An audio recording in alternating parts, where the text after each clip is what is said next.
बहुत समय पहले की बात है। किसी गांव में एक किसान रहता था।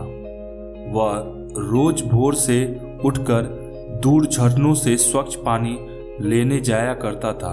इस काम के लिए वह अपने साथ 2 बड़े घड़े ले जाता था, जिन्हें वह डंडों में बांधकर अपने कंधों पर दोनों ओर लटका कर ले जाता था। उनमें से एक घड़ा कहीं से फूटा हुआ था और दूसरा एकदम सही था। इस वजह से रोज घर पहुंचते पहुंचते किसान के पास 1.5 घड़ा पानी ही बच पाता था। ऐसा तो सालों से चल रहा था। सही घड़े को इस बात का घमंड था कि वह पूरा का पूरा पानी घर पहुंचता है और उसके अंदर कोई कमी नहीं है। वहीं दूसरी तरफ फूटा घड़ा इस बात से शर्मिंदा रहता था कि वह आधा पानी ही घर तक पहुंचाता है और किसान की मेहनत बेकार चली जाती है।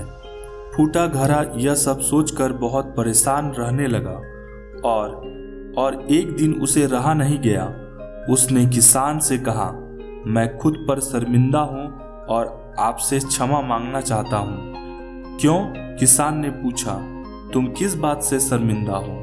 शायद आप नहीं जानते, पर मैं एक जगह से फूटा हुआ हूँ और पिछले 2 सालों से मुझे जितना पानी घर पहुँचाना चाहिए था वह उसका आधा ही पहुँच पाता है।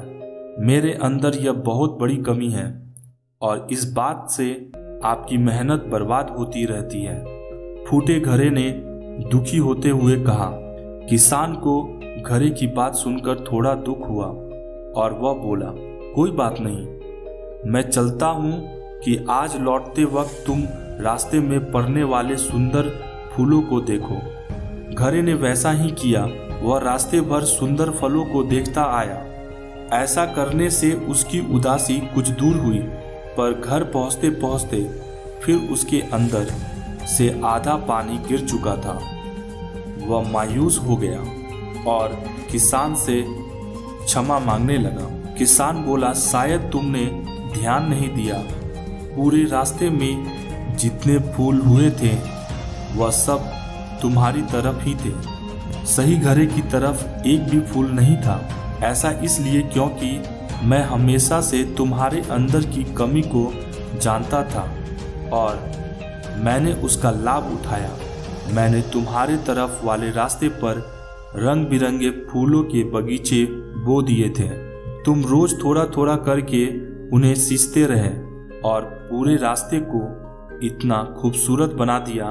आज तुम्हारी वजह से ही मैं इन फूलों को भगवान को अर्पित कर पाता हूँ और अपना घर सुंदर बना पाता हूँ। तुम्हारी सोच अगर तुम जैसे हो वैसी नहीं होते तो भला क्या मैं यह सब कुछ कर पाता। दोस्तों, हम सभी के अंदर कोई ना कोई कमी होती है, पर यही कमियां हमें अनोखा बनाती है। उस किसान की तरह हमें भी हर किसी को वह जैसा है वैसा ही स्वीकार करना चाहिए और उसकी अच्छाई की तरफ ध्यान देना चाहिए। और जब हम ऐसा करेंगे तब फूटा घड़ा भी अच्छे घड़े से मूल्यवान हो जाएगा। दोस्तों, अगर ये कहानी आपको अच्छी लगी तो लाइक, सब्सक्राइब और बेल आइकन जरूर दबा दीजिएगा ताकि आपको इसी तरह की मोटिवेशनल वीडियोस की अपडेट मिलती रहे। Thank you for watching this video.